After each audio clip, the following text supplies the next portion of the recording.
Hello, আসসালামু আলাইকুম। আমি এলিজাস ব্লগ থেকে বলছি। এলিজা আক্তার রহমান, চলে আসলাম নতুন আরেকটা ব্লগ নিয়ে।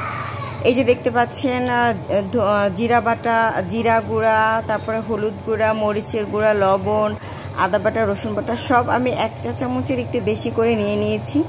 আর 1 কাপ পরিমাণ পেঁয়াজ কুচি নিয়েছি। আর এই যে তেল দেখছেন, তেল দিয়ে দিচ্ছি পরিমাণ মতো। আর এই এখন আজকে আমি হাঁসের মাংস রান্না করব। এই যে দেখতে পাচ্ছেন হাঁসের মাংস আমি কেটে নিয়েছি, ধুয়ে কেটে পরিষ্কার করে ধুয়ে নিয়েছি। আর এই যে মশলাটাকে মাখিয়ে আমি হাঁসের মাংসটা দিয়ে দিলাম। আর আসলে আজকে আমার ভুল হয়ে গেছে, আমি এইভাবে মাংস রান্না করি না, কিন্তু মানে আসলে ভিডিও করার বিষয়ে আমি ভুলে গেলাম যে আমি আসলে কীভাবে মাংস রান্না করি। তো আমি আসলে নর্মালি যেভাবে মাংস রান্না করি সেইভাবে অন্য আরেকদিন ভিডিও করে দিব। বাট আজকে আমি ভুলে মাংস দিয়ে দিলাম এবং মানে সব কিছু আগে সব কিছু দিয়ে দিয়েছি। আমি এইভাবে আসলে মাংস রান্না করি না, মাংসটা আমি অন্যভাবে রান্না করি।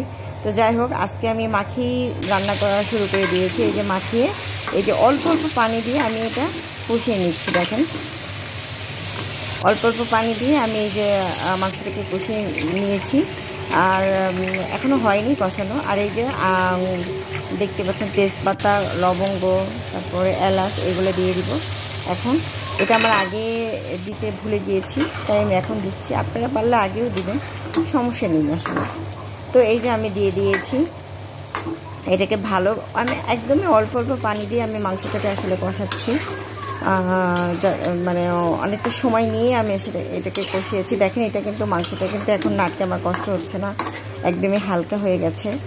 তো এখন আমি এই যে পানি দিলাম পরিমাণ মতো। আর মাংস রান্নাটা এই তো এখন এই যে আমি আরেকটা রান্না করব, সেটা হচ্ছে যে লবণ, জিরা, হলুদ, আদা বাটা, রসুন বাটা, মরিচের গুঁড়া, এগুলো সব কিছু, এই যে আবারও পেঁয়াজ কুচি দেখতে পাচ্ছেন, এই মশলাগুলো দিয়ে দিলাম। আদা বাটা, রসুন বাটা, তারপরে এই যে হলুদের গুঁড়া, মরিচের গুঁড়া, জিরা আর লবণ দিয়ে আমি এই যে দেখতে পাচ্ছেন কচুর কি বলে এটাকে, কচুর গাঁটি না, যাই হোক, মানে এইটা দিয়ে আমি এখন মানে মাখিয়ে নিব। মাছ রান্না করব আর কি। তো মাছ আমি বেশিরভাগ এইভাবে মাখিয়েই রান্না করি, তাহলে আমার খুব মানে শর্টকাটে হয়ে যায়। আর মাংসটা আমি এইভাবে রান্না করি না, যেভাবে আজকে করলাম। তো এই তো আমি এই যে মাছ দিয়ে দিলাম। এটা হচ্ছে কি মাছ, এটা হচ্ছে দেশি মাগুর মাছ। এটা আমার হাজবেন্ড খায়, ওর ভালো লাগে। তো এই তো আমি এখন এই যে পরিমাণ মতো তেল দিয়ে আমি এখন এটাকে মাখিয়ে নিব। এই যে দেখতে পাচ্ছেন হাত দিয়ে।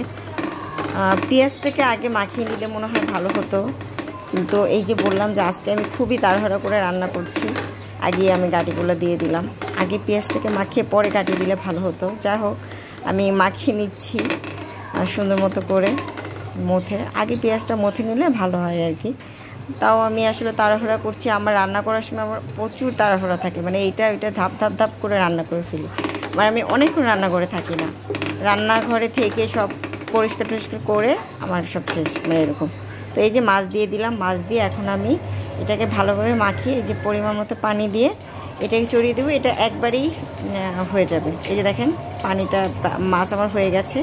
আমি কয়েকটা কাঁচামরিচ দিয়ে আমি আরেকটু হালকা একটু ভাপে রেখে এটা নামিয়ে নিব। আর এই যে একটু জিরা গুঁড়া দিলাম, জিরা গুঁড়া